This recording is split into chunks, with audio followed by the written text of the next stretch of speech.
Se los adelantábamos, Uruguay está trabajando ya desde el año pasado en un Banco Nacional de Plasma con donaciones voluntarias realizadas por aquellos pacientes que ya se recuperaron, tuvieron y se recuperaron de COVID-19. Y para conocer qué avances se han logrado y cómo está este trabajo al día de hoy, es que estamos recibiendo al doctor Pablo Mullí, que es director de la Unidad de Hematología y Trasplante de Médula Ósea del Hospital Británico, además integrante de la Comisión de Uso de Plasma de Convalecientes en representación del GACH. Muy buenos días, muchísimas gracias por recibirnos.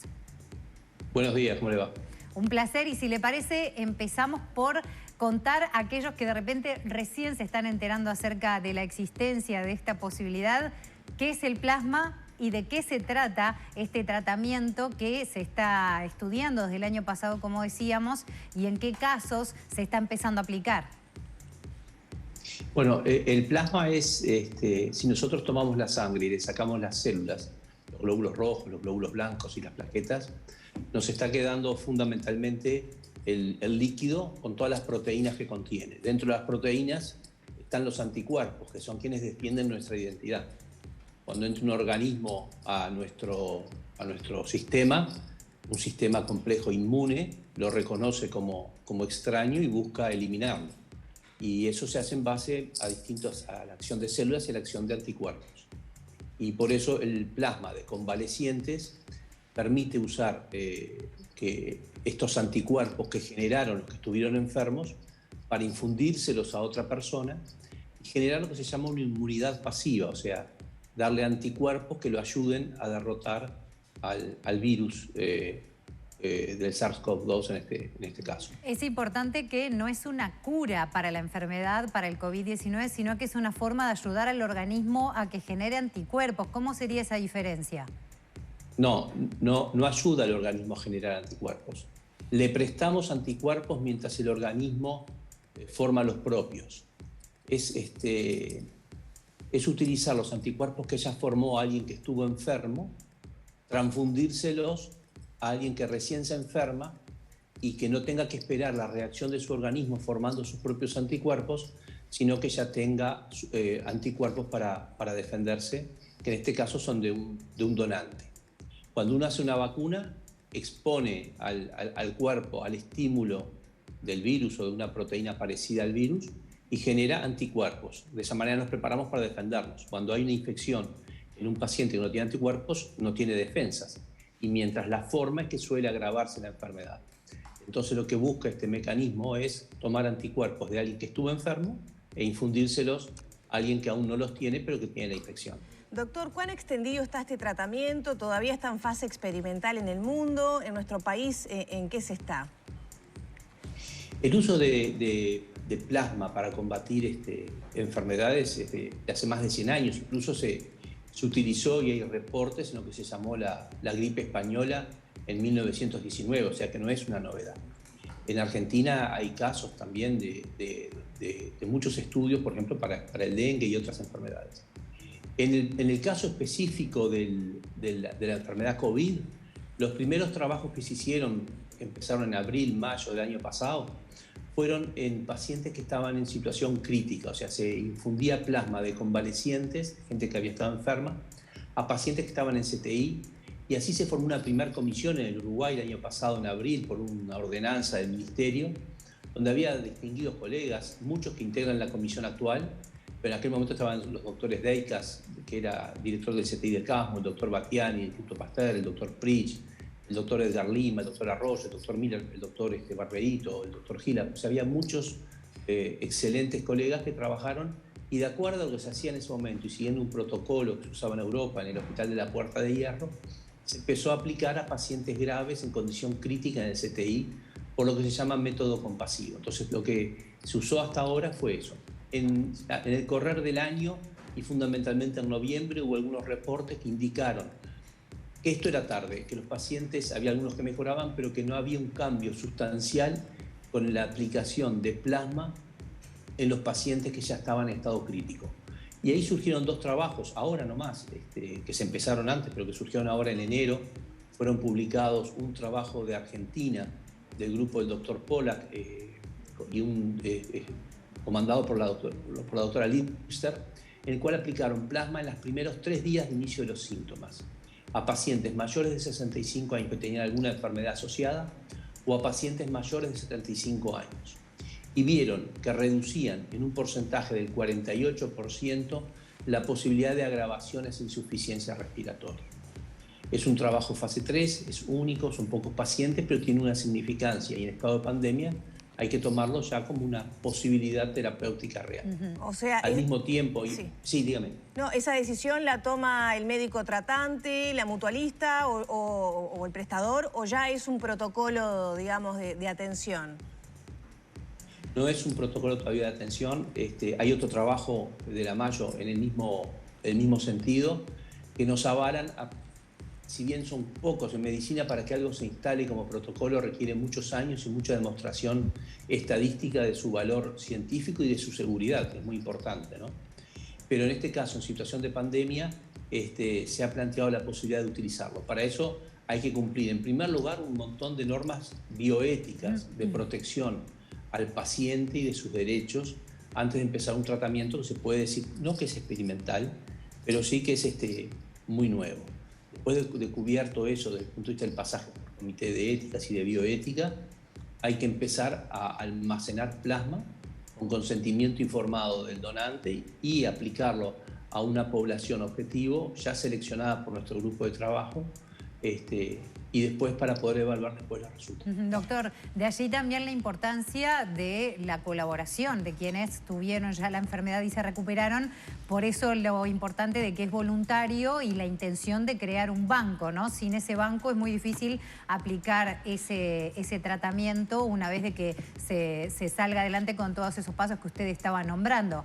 ¿Hay algún riesgo para el donante? Estaría interesante que nos contara. ¿Es una simple extracción de sangre? Para el donante es como ir a donar sangre, o sea que no genera ningún riesgo.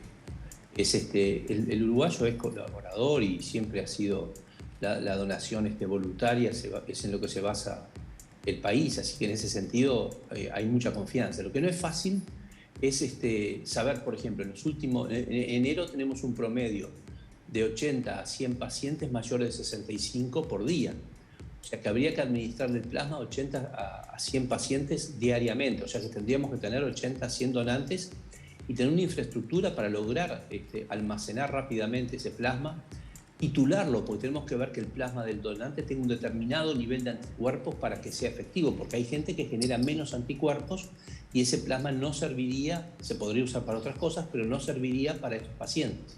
Entonces hay que tener capacidad de extracción, capacidad de titulación de anticuerpos. Para eso está trabajando el doctor Otto Pritsch en el Instituto Pasteur.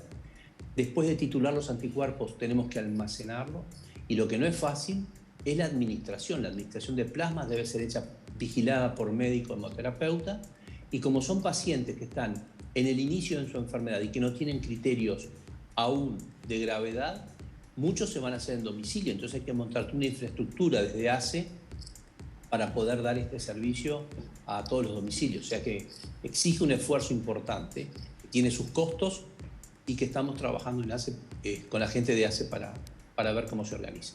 Bien, justo las imágenes que estamos viendo mientras dialogamos con usted son del trabajo que está haciendo el Servicio Nacional de Sangre a propósito del manejo de los donantes específicos que usted mencionaba.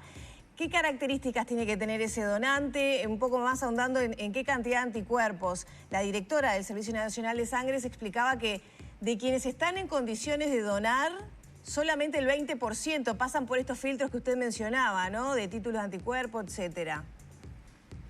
Para llegar, primero, la titulación de anticuerpos todavía no está estandarizada a nivel internacional, porque estamos con una enfermedad que es muy nueva.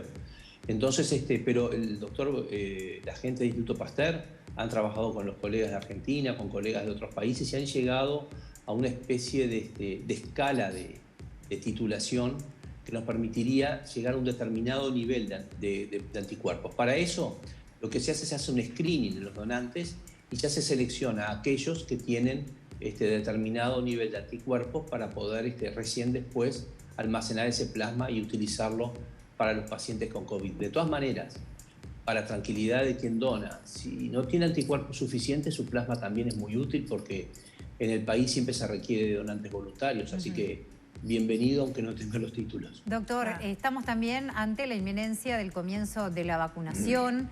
¿Qué pasa una vez que se comience con esa etapa, una vez que ya haya personas inoculadas? ¿También se va a poder utilizar el plasma de las personas que van a generar anticuerpos gracias a la vacuna para trasladárselo a pacientes enfermos? El inicio de la inoculación nos genera dos temas. El primero es que si Dios quiere y las cosas funcionan bien, la ventana de aplicación del tratamiento con plasma para pacientes mayores de 65 años con comorbilidades o para pacientes mayores de 75 años va a ser chica, porque es la población que se va a vacunar en primera instancia. Y si todo anda bien, no van a requerir que les apliquemos plasma. O sea que el plasma tiene que ir rápido y ahora, para salvar vidas ahora.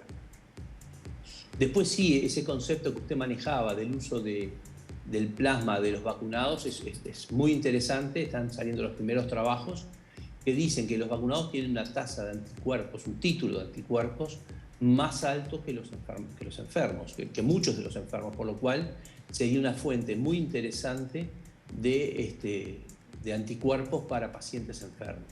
Eso llevaría, cuando eso pase, a una enmienda del protocolo, pero sí, es una opción que la tenemos presente y ya la hemos discutido.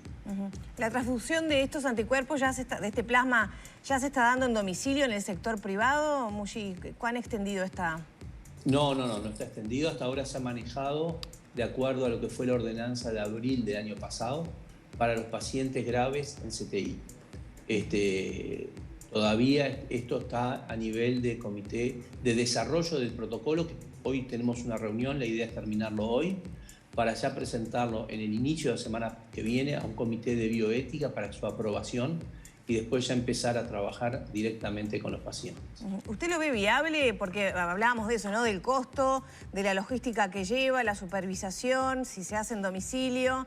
Y en el marco de las cifras que hemos tenido en Uruguay, digamos, ¿vale la pena este esfuerzo? ¿Es viable? Yo creo que salvar vidas vale la pena el esfuerzo. Y sí puede ser una ventana chica, por eso estamos trabajando a contrarreloj, porque como le decía, cuando estén vacunados esperemos que no lo necesiten. Pero esta comisión de la cual yo participo en representación del GACH es una comisión que hay gente de la Facultad de Medicina, que hay gente del Hemocentro de Maldonado, el doctor Curvelo, que está la gente del Banco Nacional de Sangre, la doctora Michelle López, y que hay gente de ACE. Y está creada a instancias de ACE, así que la voluntad viene desde el propio organismo rector de ACE. Doctor, o sea que pienso que vamos a salir adelante. Ya para despedirnos, si hay alguna persona que haya pasado por el COVID-19, esté viendo esta entrevista y tenga la intención de donar, ¿cuál debe ser el primer paso? ¿A qué institución puede acercarse? Usted sabe que todo lo que es COVID y sus datos están centralizados.